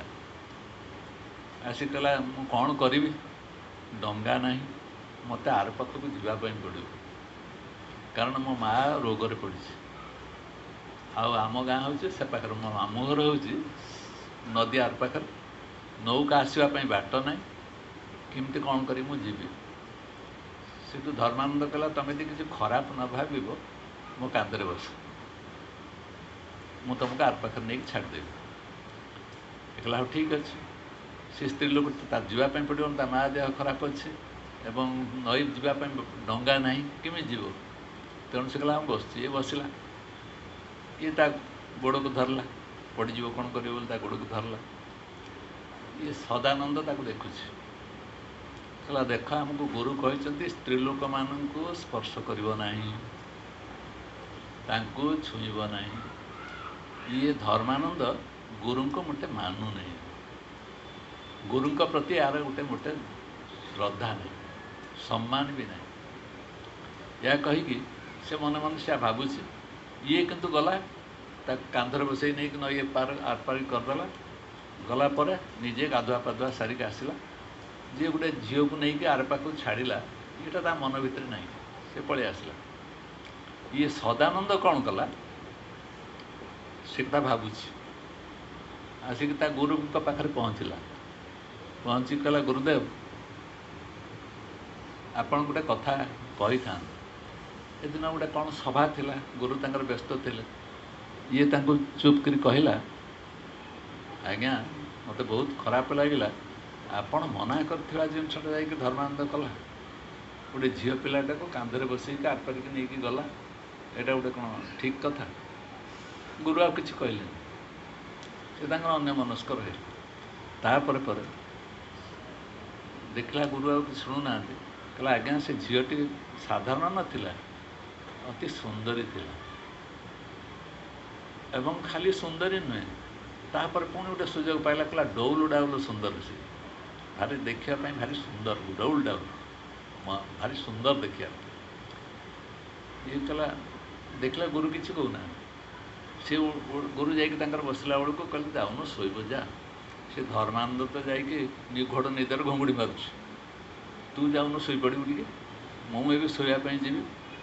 ତେଣୁ କହିଲା, ଆଜ୍ଞା ସେ ସୁନ୍ଦରୀ ଯେ, ଅତି ସୁନ୍ଦରୀ, ବହୁତ ସୁନ୍ଦରୀ। ତାପରଦିନ ଗୁରୁ ତାକୁ ଦେଖିଲେ, ସକାଳୁ ଉଠି ସାରିଲା ପରେ ତାଙ୍କ ପଛେ ପଛେ ଇଏ ଯାଉଛନ୍ତି ସ୍ନାନ କରିବା ପାଇଁ ନଦୀକୁ, ସେ ତାଙ୍କ ପଛେ ପଛେ ଚାଲିଲା। କିଏ? किए गला धर्मानंद ना सदानंद धर्मानंद ताଙ୍କ पछे पछे गला कहीं ना आउरी किसी कहीदेव क्या विषय धर्मानंद विषय किसी कह बोली गला गुरुता पचार देख कौन कौन पे मैं पछे पछे आस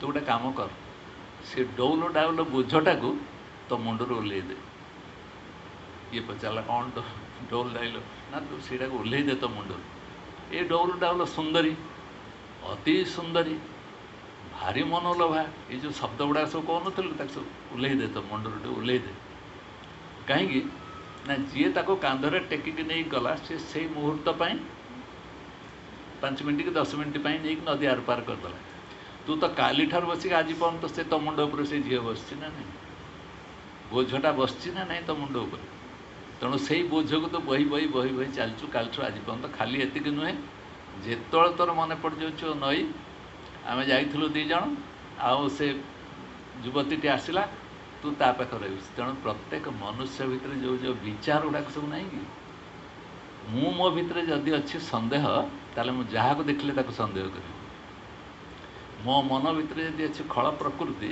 ताले मु जहाँ को देखले से खल लोकटे बोली कह मो मन भितर जो जो प्रकार प्रक्रिया सब अच्छी सेगुड़िक सब मु अन्य उपर आरोप कर नहीं बहुत सुंदर अच्छु से आम ना कि आमको जी देखीदेव ताकि आनंद आसो बोधे अरे आम तो समस्ते भाराक्रांत बोझरे नई केमती रहीचु आमको देखिले जड़े सुखी हम कि आम मन भितर ये सब जिनस को जो सब पूरेचु आम ता द्वारा आम निजर सत्य स्वरूप आत्मा को केमी जापर ता पाखर तो ये सब घेरी जाकि जावतीय कथा कहना मुझे तो गले घर रांधि यहाँ सब रंधाबड़ा मोर ना केमती हम छुआ पिला अच्छा आ कौन खाइबे कौटा इम्पोर्टाट छुआ पिला अच्छा से कौन खाइबे से समय जब मन पड़ जाता साक्षी आत्माटी मोर पछाड़ थी मैं देखुच कौन करूँ ना छुआ पिला खावाई दे छुआ पिला खावाई सावधान सचेतन होगी ना नहीं ना एटा खाली कहीदे सत्संग हो बचापी तो पुणी संग्राम करने पड़ो चाकरी तो करने पड़ो बचबू ना नहीं केड़े केड़े कथा किंतु मो बंची ना या प्रमाणित हो कारण जो जिनस गुड़ाक जड़ अचेतन मो तारी आड़ नजर रखुच्छी जोड़ार किसी मूल्य ना यही समय मो प्राणवायुटा यदि उड़ी नज किए कह कि मुझे भावुँ से समय जब मो प्राणवायुटा उड़ी जाए ताहले से समयटा मोर बर्बाद कौन पे है ना मुझे जो जन्मटा पाई मूल सत्तार मु रही किए ना मु विदेह अवस्था रही देह भाव छाड़ी मो देह नुहे मुझे देहर द्रष्टा साक्षी ये देह कौन कौन करुच्ची कौन नहीं कौन नहीं कौन नहीं कर चल जाऊँ केड़े केड़े कृति कर अमुके जानी समुके जानी अंतरिक्ष पर्यंत मुझे जानी कि जान जी निज पाखे पहुँची पारे से समग्र विश्व ब्रह्मांड को जानी कौनटा कर तार किसी मूल्य ही ना तेणु निज यही वस्तुटी को जाना उचित कौ वस्तु ना मु अच्छी ये एकमात्र वस्तु अच्छी संसार मु अच्छी मन रहा ना नहीं अरे मु अच्छी ये एकमात्र वस्तुटी सब आम पाखे अच्छी कौन प्रत्येक प्राणी पाखे अच्छी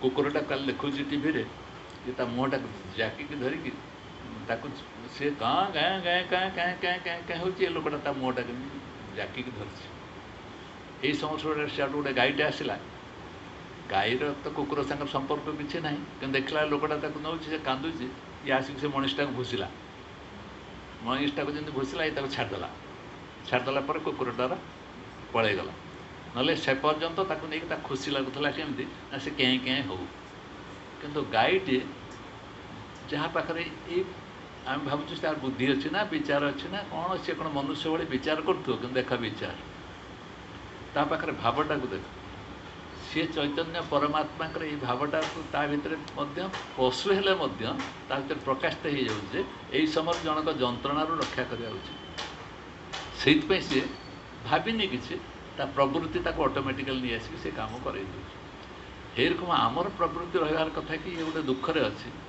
जंत्रणार अच्छी ये चैतन्य प्राणी मोरी सत्ता सी आ गोटे जहाँ कष्ट पाँच जंत्रणा पाँच मु तारी भीतर थी कष्ट पाँच मु तारी भीतर देखुची प्रत्येक मुहूर्त प्रत्येक अवस्था जी जो अच्छी मु तारी भीतर थी सब गुड़ाक देखुची सब गुड़ाक जानूँ ये पहुँचापी पड़ो एठी पहुँचवा पड़ो। मु मोर जीवन में जहाँ जहाँ संग्रह कर मोर एटा स्वार्थ एतिक हेले मोर हो मत एति दरकार अर्थ बंचापी मत कोटी टका हो गले मोर हो मास तार चिंतन मु कर चिंतन कर जलर चिंतन करू करू करू करू करू मु जलता प्राप्त होगी जाऊँ जापर मु कहार प्रशंसा करुँची दरमा पाँच मुझे कहूँ अरे एगुड़िक सब आध्यात्मिक दृष्टि सत दृष्टि महापुरुष मैंने जोटा कहते एमाने खाली कहना मुफत कहना ये महापुरुष मैंने आमको एतिक बाट देखापी चाहते तू केमती कौटी भ्रांति अच्छु देख तू क्या कौन बोली भाविक सब बेले तारी चर्चा करुँ तू कौटी भ्रांति अच्छु तो भ्रांतिटा को दूर करने से महापुरुष मैंने आमको गोटे गोटे ट्रिक गोटे गोटे मंत्र बतई था बतई दी सारापर कौन करते आणिकी कहते से जगह तो पहुँची जा जमती तोर स्वरूपटा को चिन्ह दबा हूँ गुरुर काम आमर स्वरूपटा कौन ताको केमती स्पष्ट भाव में जड़े बुझीपर मोर स्वरूप मु किए प्रकृत में जी बुझे दे पार ताप से स्वरूप गीता लिखिले एवं से स्वरूप गीता को नहीं सारापर कहले केमिति तोर अंग अंग ये जिनस गुड़ाक रहू तो ताको सबदिन पढ़ 2 घंटा पढ़ 2 घंटा ताको पढ़िले तो भितर विचार आसो आम मानिक पढ़ुँ कई पढ़ुची कि आम तो जाचु आ केते पढ़ू से आम भावना रोचे आम तो जाचु पुणी के पढ़ू सी कहीं कहते पढ़ापी ना पढ़ू पढ़ू कौ पॉइंटा कौ जिनसटा तोते परिष्कार हो तो आसो अरे ये कथा ता भर अच्छी मुझे बाईपास करके पड़े जाऊँ छाड़ी पड़े जाऊँ ये तो भूल निर्धारण कर लास्ट को से कहते स्वरूप गीतार लास्ट को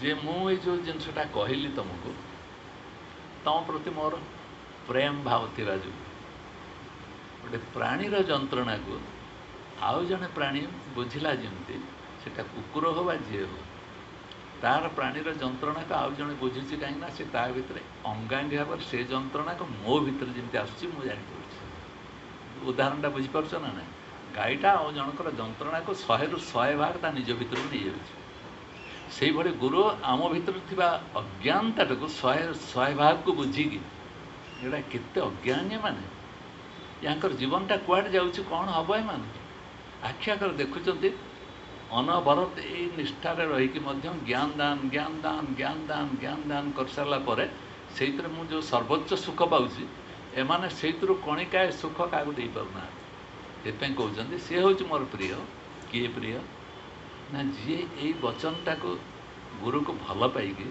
या निज हृदय या ग्रहण करके एटा को टिके टिके कौटी बांटी दे पार कौन बांटी दब से ना ये बांटी दो मु जो सत्यटा को कहवाई गली ये सत्यटा को से भल पाइबा आगे ये भल पाइला शब्दटा को गुरु को भल पाइब गुरु को भल पाई सारापर गुरु किए कई नुहे रूप किसी नुहे किंतु ये चेतनाटा गोटे रूप नहीं कि केमती आसिक तुम पाखे पहुँचुची से चैतन्यटा को जी भल पाईगला से भल पाई जी कार्य लगे तुम कह आपन तो बसिक चारिआडे प्रवचन दौरान मु कौन चारिआडे बसिक प्रवचन देवी आम बुद्धि की देख अरे तुम क्या प्रवचन न दियो तुम भीतर जो उद्भास हो उपलब्धि गुड़ाक हो किए जानूची ना ना तुमर उपलब्धि जहाँ जहाँ है किए जानूची ना ना से उपलब्धि पछाड़ थे जे देखुची आड़े ध्यान करके उपलब्धि गुड़ाक जीवन में प्रयोग कर क्या बांट ये उपलब्धि गुड़ा क्या बांटी चल जी समय मिलूँ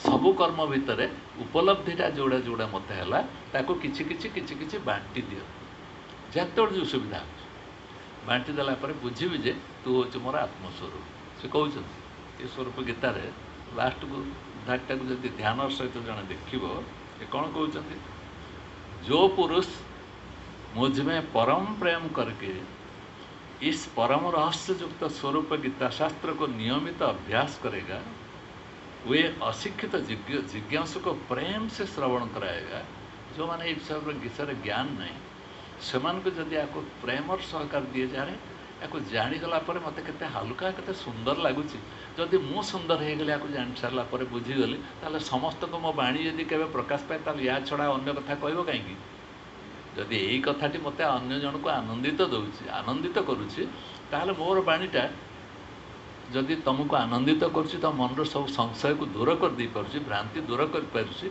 आ मो प्रति एइथमै तमर प्रेम आइ जाय जे मु जहा कहूछि ता भितर कोनसे पर आपणार भेदभाव नै अभेद दर्शनम ज्ञान भेदभाव जोठी न थाए से प्रकार ज्ञान देला से कहते उससे बढ़कर मेरा प्रिय कार्य करने वाला पृथ्वी पर कोई नहीं है जी कौन कर सब प्रकार अवस्था भितर यही प्रकार आत्म चैतन्यटा को उपलब्धि करके निज भितर रखिदे सारी दौने ताकू से कौन कर प्रयोग कर प्रयोगटा जो धारावाहिक हो भितर करुणार धाराटा प्रकाशित हो ये करुणार धाराटा एभली प्रकाशित हो यह तो मेरी साक्षात आत्मा ही है आउ गुरु कहते मोर आत्मा और तोर आत्मा भितर यदि कहुए मोर आत्मा किए ना जी ये सतटा को सबुआड़े प्रचार करके जाऊँ सतटा को जी नौ समय बर्बाद से न करिके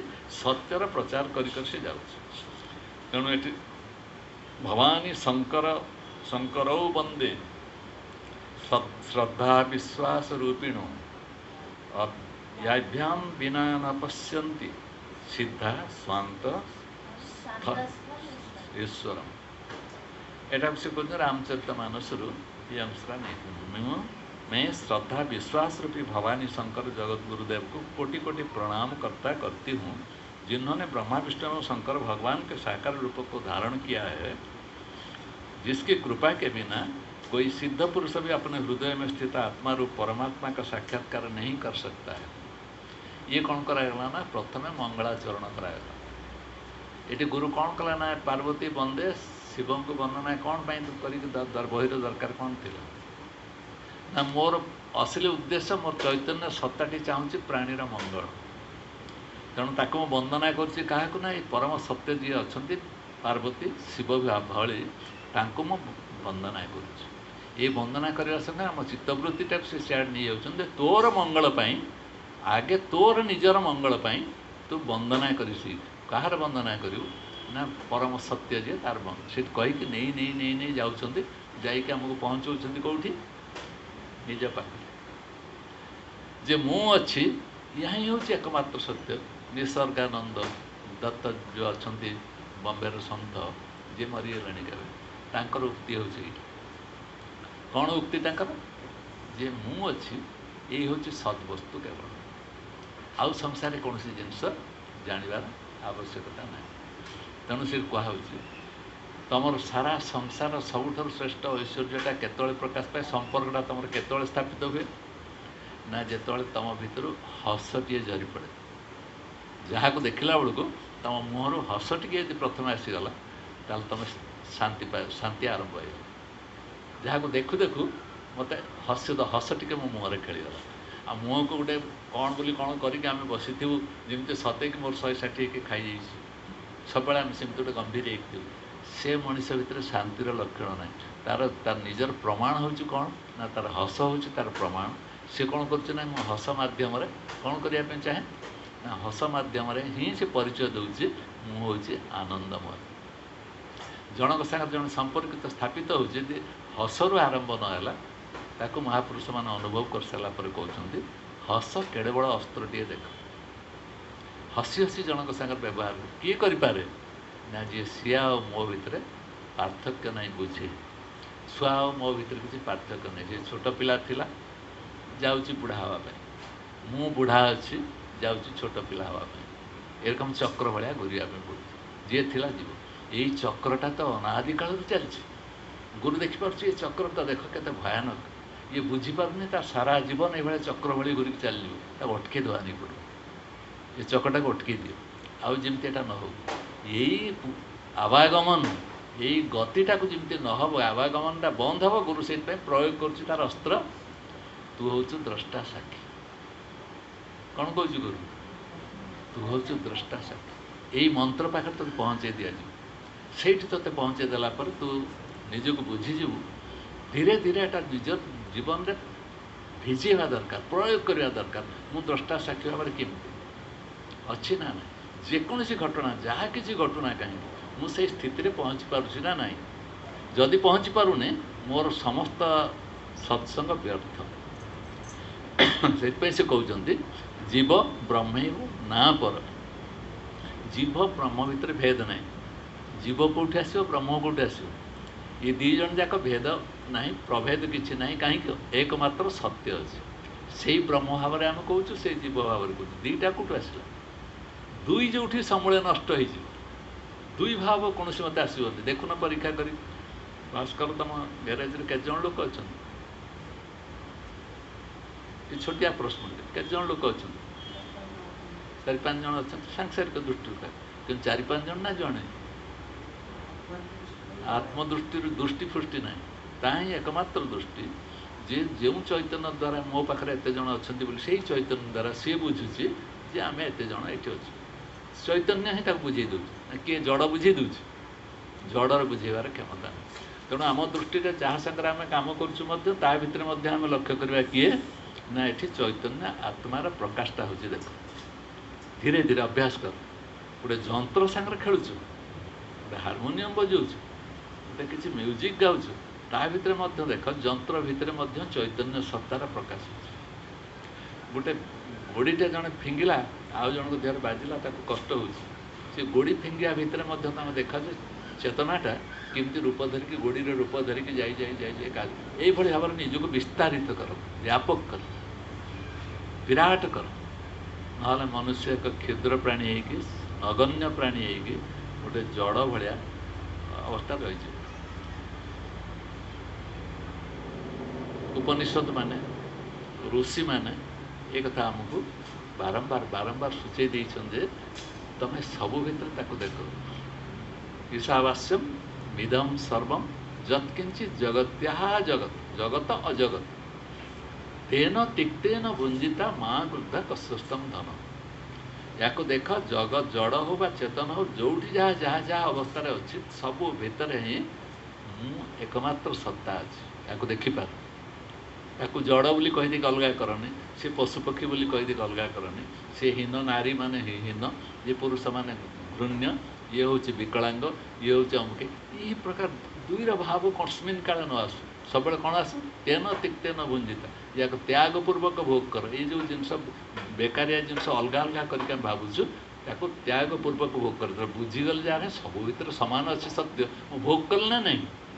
ତୁମର ସାଂସାରିକ ଭୋଗ କ'ଣ ତାଠାରୁ ଅଧିକା? ଯେଉଁ ଭୋଗଟା ୟା ଦ୍ୱାରା ସବୁ ଭିତରେ ମୁଁ ହିଁ ଅଛି, ଏଇ ଭୋଗଠାରୁ, ୟାଠାରୁ ଯିଏ ଏଇ ଭୋଗଟା ଯିଏ କରିଛି, ତାକୁ ଆମେ ରମଣ ମହର୍ଷି, ତାକୁ ଆମେ ରାମକୃଷ୍ଣ ପରମହଂସ, ତାକୁ ବିବେକାନନ୍ଦ, ଏମିତି ସବୁ ନାଁ ଦେଇଦେଲା। କିନ୍ତୁ ଯିଏ ଭୋଗ କରିଛି ତାର ଆନନ୍ଦଟାକୁ ଆମେ ଦେଖିପାରିଲେନି, ସେ କେଉଁ ସ୍ତରରେ ଥିବ। ଏବଂ ଆଶ୍ଚର୍ଯ୍ୟର କଥା, ତା ଭିତରେ ବାହାରି ଚାଲିଛି ଅନନ୍ତ ଶାସ୍ତ୍ର ବାହାରି ଚାଲିଛି। କ'ଣ ଜାଣିଛି କି ସେ ତ ଆଉ କିଛି ବିଦ୍ୟା ପଢ଼ିଲାନି, କିନ୍ତୁ ଅନନ୍ତ ହେଇକି ବାହାରିଲା କେମିତି? ନା ଆତ୍ମଜ୍ଞାନ ହେଉଛି ଅନନ୍ତ ଜ୍ଞାନର ସୂତ୍ର। ଯଦି ପ୍ରକୃତରେ ତୁମେ ଆତ୍ମାକୁ ଉପଲବ୍ଧି କରିବା ପାଇଁ ପାରିଛ, ତାହେଲେ ତୁମ ଭିତରୁ ଅଭାବ ରହିବନି। ଜ୍ଞାନହୀନ ପଶୁ ବି ସମାନ। କେଉଁ ଜ୍ଞାନ? ନା ଆତ୍ମଜ୍ଞାନକୁ ଛାଡ଼ି ଦେଇକି ଯଦି ତୁମେ ଅନ୍ୟ କାମ କରୁଛ, ପଶୁଠାରୁ ତୁମେ ହୀନ କୁହାହେଉଛି। ତେଣୁ ଏଇ ଜ୍ଞାନଟା ଆମକୁ ଦରକାର ଥିଲା ଏବଂ ଦରକାର। ଏହାକୁ ଆମେ ବୁଝିବା ଦରକାର। ଯଦି ଜଣେ ନୂଆ ଲୋକ ଆସିଲା ଆମ ପାଖରେ ଏଠି ବସନ୍ତା, ସେ ବୁଝିପାରିବ ଆମ କଥା। ଏ ଭାବିବ ଏଇ କେଉଁଠି କେଉଁ ଜଗତର କଥା କହୁଛନ୍ତି। କିନ୍ତୁ ଯାହା ଭିତରେ ଚୈତନ୍ୟ ଆତ୍ମା ଅଛି, ତାକୁ ଚଟକି ଧରିବ ନା ନାହିଁ। ଆଜି ଜଣେ ହାଇକୋର୍ଟର ଆଡ଼ଭୋକେଟ୍, ସେ ମୋତେ କଥା ଦେଇଥିଲେ, ମୁଁ ଆପଣଙ୍କ 4ଟା ବେଳେ ଯାଇକି ସତ୍ସଙ୍ଗରେ ପହଞ୍ଚିବି। ମୁଁ କହିଲି ଆସନ୍ତୁ, କିଛି ଅସୁବିଧା ନାହିଁ। ତେଣୁ ଠିକ୍ ଆମେ ସତ୍ସଙ୍ଗ ଆସିବା 10 ମିନିଟ୍ ପୂର୍ବରୁ ମୋତେ ଫୋନ୍ କଲେ, ସାର୍ ଗୋଟେ ସୁବାରାଓ ବୋଲି ଜଣେ ଅଛି, ସେ ସୁବାରାଓଙ୍କର ଆଜି ଗୋଟେ ମିଟିଂ କରୁଛନ୍ତି ସେମାନେ। ଏ ସୁବାରାଓ ସାରା ଜୀବନ ସାରା ହାଫ୍ ପ୍ୟାଣ୍ଟ ପିନ୍ଧନ୍ତି, ସାରା ବିଶ୍ୱରେ ଏକ ବୋଲି ସେ ଭାବନ୍ତି। ସାରା ଜୀବନ ସେ ସେଇ ପ୍ରକାର ରହିଛନ୍ତି, ହାଫ୍ ପ୍ୟାଣ୍ଟ ପିନ୍ଧିକି। ମୁଁ ଦେଖିଛି ତାଙ୍କ ଭୁବନେଶ୍ୱର ତାଙ୍କ ପ୍ରୋଗ୍ରାମ୍। ସିଏ ତାଙ୍କ ଉପରେ ଗୋଟେ ମିଟିଂ ହେବ, ମୁଁ ତାକୁ ଯାଉଛି, କିନ୍ତୁ ଆପଣଙ୍କ ଏଠି ଯାଇପାରୁନି। ମୁଁ 5:30 ସୁଦ୍ଧା ଆପଣଙ୍କ ପାଖରେ ପହଞ୍ଚିବି। ମୁଁ କହିଲି ଆମର ସରିଯାଇଥିବ, ସେତେବେଳେ ଆପଣ ଆସି କ'ଣ କରିବେ? ଏଇଠି ତୁମେ ଭାବି ଦେଉଛ କ'ଣ ଜଣେ ଲୋକ କହିଥିଲା, ଆଉ ଜଣେ ଏଠିକି ଆସିବ, ଏଠି ସତ୍ସଙ୍ଗ ହେଉଛି, ସେ ଶୁଣିବ। କିନ୍ତୁ ଦେଖ, ପୁଣ୍ୟମାନ ଜଣେ ନହେଲେ, ସେଇ ପ୍ରକାର ଶୁଭ ଜିନିଷଟା ଉଦୟ ନହେଲେ, ଏଇସବୁ ଜିନିଷ ପାଇଁ ତା'ର ଆସକ୍ତି ଆସିବନି। ये बसवाई तार धैर्य रही से अन्यमनस्क हो तेणु आम पाखे पाप केते अच्छी ये जापर या शुणापी जो अन्यमनस्क आम हो आम केमती जलस्वामी लगुच बुझापी पड़ो मो भर पाप केमती धीरे धीरे धीरे धीरे आसूँ ये पापर भार में असली जिनसटा मूल सत्यटा को ग्रहण कर मो भर दुर्विपाक आसिक पहुँची मो भर आसिक पहुँचीगला अभाव पहुँचीगला मु सारा जीवन दुख पाइबापी बाध्य तेणु सत्संग किए ना जी मत जीव आ ब्रह्म भितर एकत्व स्थापन करके मो पाखे पहुँचेद गुरु हूँ सी जी आम कौन कर अलग अलग कर चेतनाटा को सी एक भाव देखुची जानुची तेणु से चेतन पाखरे ही से बुल चतुष्पर्श सी कौन कर जहाँ पाखर से बुल ता भितर चैतन्यता एकमात्र पदार्थ हो अचेतन अवस्था ही हूँ मृत्युर अवस्था तेणु मृत्युर अवस्था हूँ निजक छाड़ी निजर आत्मा को छाड़ी अन्य उपर चिंतन करवा हूँ मृत्यु को चारिपट जाक बुलेवा किंतु आम क्या धुरंधर आम क्या बेसी चर्चा करूँ मृत्यु पर ना चेतना पर तेणु जहाँ प्रकार निजे बुझी जा मोर अवस्थाटा कौन मु कौटी अच्छी जी शब्द व्यय करुँची खर्च करुँचे शब्द मोर अमुक मोर समुक मोर ये मोर सी मोर बंधुबांधव मोर अमुक अच्छा समुक अच्छे मुझे जाइली सेठी जाइली तीर्थ कली ये बुलिली ये देखिली ये अमुक कली जिते जहाँ कहुच्छे ये आमको सीधी पथर नब से पथ को नहीं जापर किंतु आम करुँ ना नहीं आम से करुँ ना ये प्रमाणित होची जे आमर सत्संग प्रति से निष्ठापरायण ना किंतु 90 वर्ष अधिक है स्वामीजी को सी जाइए अंध भाव जो मैंने चारिपट जाक अच्छा जमी फूलर सब महू संग्रह करा जाए से भली ये पाखे बसला से महू संग्रह करके दौरान तेणु ये कहुच्छे चैतन्य आत्माटा को चिन्हवाई गला बेले गोटे उदाहरण नि जेते फूल सब फुटुनी सब परस्पर ठार भिन्न भिन्न ना नहीं अरे जेते फूल संसार फुटुची सब परस्पर ठार भिन्न अलग अलग ना नहीं किंतु बिना आलोक कौन से फूल फुटी पार मन रखो ना नहीं अरे सेमती संसार आम समस्ते विभिन्न प्रकार फूल किंतु बिना आलोक ये फूल फुटी पारनी सेमती बिना चैतन्य आत्मा ये सब फुटी पार तेणु फूल अलग अलग देखा किंतु चैतन्य समस्त मूल अच्छे तेणु मोर से चैतन्य आत्मा मो भितर परिपूर्ण अच्छी ता भितर अच्छे समस्त भितर ये सीना कथा प्रसंग जड़े जन को कहूँ कि से चैतन्य कहूँ से भी शुणुची से भी भावुची सी भी चिंता करुच्ची सी भी साक्षी रोचे एक अद्वितीय सत्य ही प्रकाश पाँच किभली भाव शून्य भाव आउ कि ये हूँ आमर सारांश जी जीवन काल अच्छी जिते आम सत्संग करुँच लोक पाखे पहुँचे दिज्व यहाँ ये भावनाटा मन को आसमी सारा पहुँची आम निजक समृद्ध कर सुंदर कर यहाँ हूँ लक्ष्य यही लक्ष्य आम चलवा जी आम भर गुरु कृपारू जी आमको ये आश्वासना मिलूँ दिग्दर्शन मिलूँ ये बाटटा मिलूँ केमती प्रयोग करा समस्त भितर केमती से आनंदमय अवस्थाटा तैयारी हम ताको आम खोजिक आमरी भितर केमती बाहर करवा कौ अनंत गर्भर से पशिची ताको जो आम बाहर करवा सी सब देखद ये क्रोध ठार तो अलग नुहे मोह ठार तो अलग नुहे लोभ ठार तो अलग नुहे प्रत्येक भर सत्य भाव तू प्रकाश पाचु परम सत्य मु पछाड़ थे देखुची सबकि संसार यहाँ कौन सार सत्य नुहे कि मु गली स्कूल को गला बेले से मत एमती कहला कौन सत्य नहीं सत्य कि सत्य नाला कारण चैतन्य आत्मा जेहेतु अच्छे जहाँ प्रकाश मान ता द्वारा हो सत्य मना कर परम सत्य किए ना जी पछाड़ थे देखुची जानुची सी हूँ परम सत्य से परम सत्यर जन्म मृत्यु अच्छी ना किंतु आउ जो सत्यटा प्रकाश पाँच तार जन्म मृत्यु अच्छी तार विवर्तन अच्छी किंतु यार विवर्तन ना जार केवल जन्म ना से शून्य भाव में सबू अवस्था रही आम चैतन्य आत्मा बोली कहूँ ये हूँ परमात्मा परम धाम परम स्वरूप परम ज्ञान यहाँ ही आम भितर जो गदमूल हो बसीज मु आउ सब जिनस जिते दुर्बल होता है ମୁଁ ବିକଳାଙ୍ଗ ହେଇଥାଏ, ମୁଁ ଯାହା ହେଇଥାଏ, କିନ୍ତୁ ମୁଁ ସବୁଠାରୁ ବଡ଼ ଧନୀ। କିନ୍ତୁ ଆମେ ଯେଉଁ ଧନରେ ଧନୀ ହେବା ପାଇଁ ଭାବୁଛୁ ସେ ଧନ ନୁହେଁ। ଧନୀ କିଏ ନା ଯିଏ ନିଜକୁ ଭଲ କରି ଜାଣିଲା। କ'ଣ ଭାସ୍କର ଠିକ୍ ନା ଭୁଲ? ନିଜକୁ ଜାଣ, ଧନୀ ବୋଲି କହିବା ଦରକାର ନାହିଁ। ତୁମେ ଧନୀ ବୋଲି ତୁମ ପ୍ରମାଣିତ ହେଇଯିବ କେତେବେଳେ? ତୁମ ଭାଷାରୁ, ତୁମର ଭାବରୁ ତୁମେ ପ୍ରମାଣିତ ହେଇଯିବ ତୁମେ ସବୁଠୁ ଧନୀ। କାହିଁକି ନା ବିଶ୍ୱରେ ଯେଉଁ ପ୍ରାଣୀ ଯେଉଁ ଅବସ୍ଥାରେ ଥାଉ ନା କାହିଁକି, ତୁମର ଏଇ ଭାବ ଦ୍ୱାରା କୀଟ ପତଙ୍ଗ ଠାରୁ ଆରମ୍ଭ କରି ସମସ୍ତଙ୍କ ଭିତରେ ଏକତା ଆସିଯିବ ଏଇ ଭାବ ଦ୍ୱାରା। ତେଣୁ ତୁମଠୁ ବଡ଼ ଧନୀ କିଏ? ତେଣୁ ଆତ୍ମାକୁ ନ ଜାଣିବା ହେଉଛି ଅଜ୍ଞାନୀ, ଆତ୍ମଘାତୀ ବୋଲି କୁହାଯାଏ। ତେଣୁ ଆମର କାମ କ'ଣ? ଆତ୍ମଘାତୀ ହେବା ନା ଆତ୍ମଧନ ପ୍ରାପ୍ତ କରିବା? ଆତ୍ମଧନ ଆମ ପାଖରେ ସମସ୍ତଙ୍କ ପାଖରେ ଅଛି, ତାକୁ ଆମେ କେବଳ ବ୍ୟବହାର କରି ଶିଖିବା ଦରକାର। ଆଜି ଏତିକି ରଖିବା।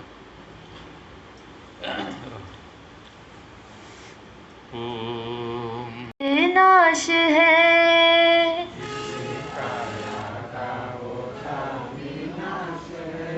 तू तो साक्षी स्वयं प्रकाश है।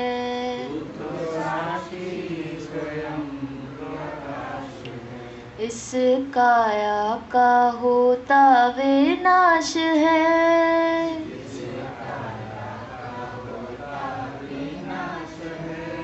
तू तो साक्षी स्वयं प्रकाश है।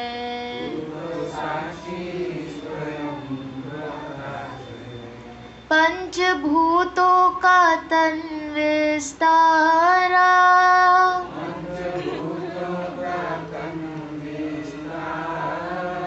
तू तो दृष्टा है देखनहारा।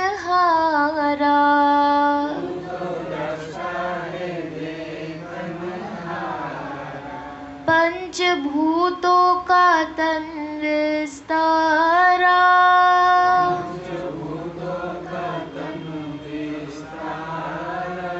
तू तो ज्ञाता है जाननहारा।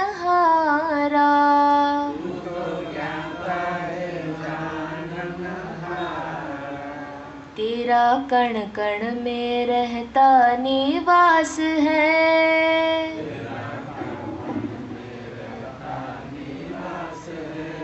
तू तो साक्षी स्वयं प्रकाश है।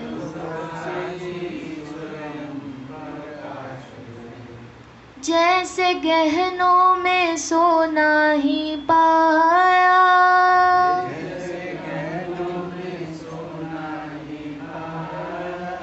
तैसे घट घट में तू ही समाया।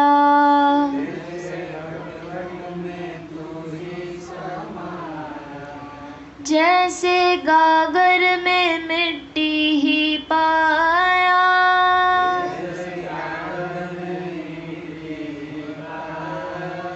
तैसे कण कण में तू ही समाया।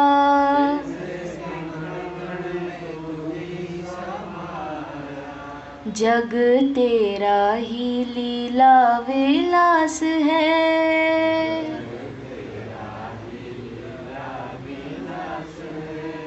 तू तो साक्षी स्वयं प्रकाश है।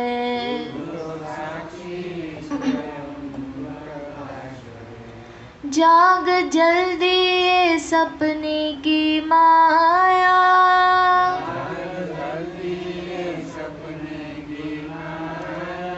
आपको भूल क्यों भरमाया।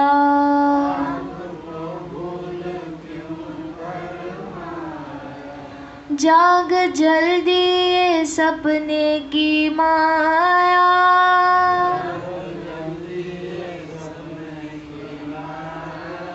आत्म को भूल देह में फसाया।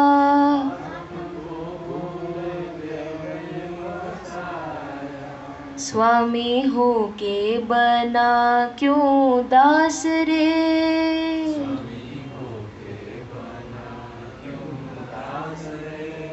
मुक्त होके बना क्यों बद्ध रे।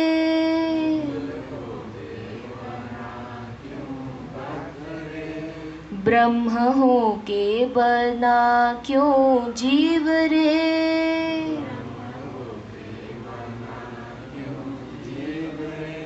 तू तो साक्षी स्वयं प्रकाश है।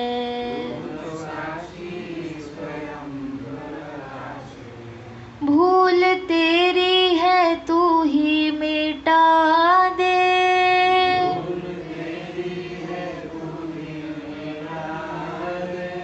पूर्ण ब्रह्म हूँ निश्चय जगा ले।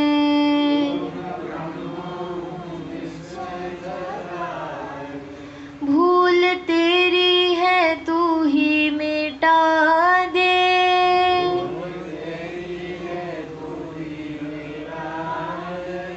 अहम ब्रह्म हूँ निश्चय जगा ले।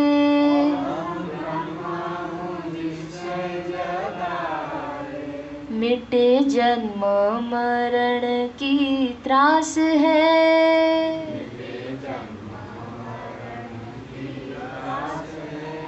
तू तो साक्षी स्वयं प्रकाश है।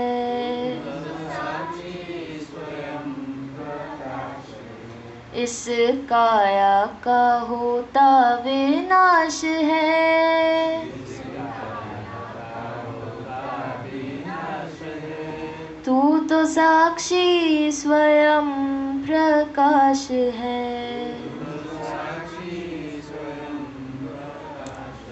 तू तो साक्षी स्वयं प्रकाश है।